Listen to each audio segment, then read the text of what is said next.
If one searches the internet for anti-aging interventions, a vast array of techniques are offered, from starvation to supplements.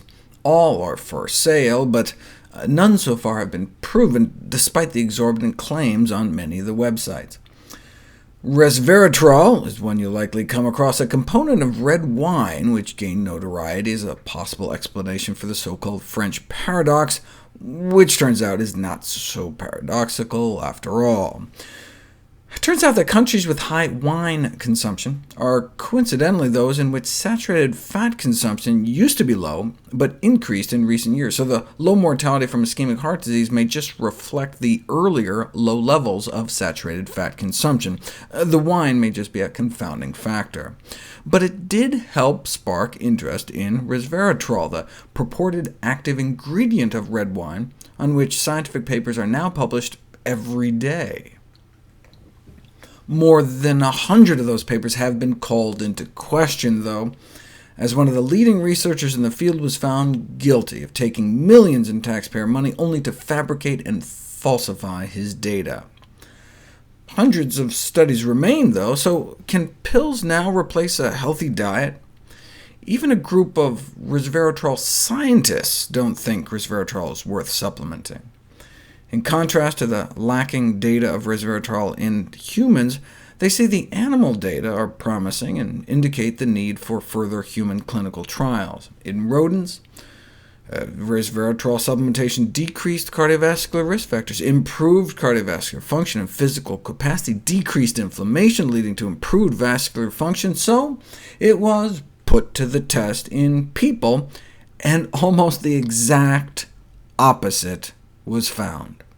Specifically, taking resveratrol with athletic training abolished the reduction in blood pressure, cholesterol, and triglycerides, had a more arterial constricting effect than dilating effect, and led to a significantly lower increase in the training-induced increase in maximal oxygen uptake. Rodents on resveratrol get enhanced exercise performance, but in people, compared to those taking the sugar pill, the resveratrol induced a 45% lower increase in maximum aerobic capacity. Here the guys are working out like crazy, and the resveratrol is undercutting their efforts.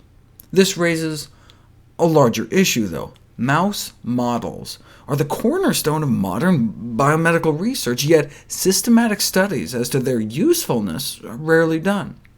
This one was done on inflammation. After nearly 150 human clinical trials testing drugs that looked promising in mice, failed without exception. The result was surprising, almost shocking. The correlation was not only poor, it was virtually absent for the main study areas, burns trauma, endotoxemia. It turns out, for example, mice may be up to 1 million times less sensitive to inflammatory endotoxins. But anyway, the negative effects they found adds to the growing body of evidence questioning the positive effects of resveratrol supplementation in humans.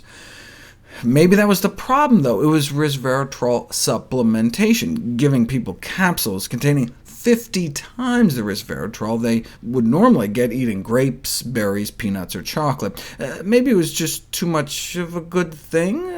To see if the amount one gets drinking red wine would be beneficial, you can look to the Chianti region of Tuscany to determine whether resveratrol levels associated with diet help protect against inflammation, cancer, cardiovascular disease, and death. And the answer is none of the above. Although annual sales of resveratrol supplements have reached $30 million in the United States alone, there's limited and conflicting human data demonstrating any human benefits, and there are no data concerning its long-term safety. The exercise study was supported in part by a manufacturer of resveratrol supplements, yet to their credit, the researchers responded this way to an angry letter by a supplement company consultant. It's our opinion that we as scientists have a responsibility to report what we find and not to twist our findings to fit the commercial interests.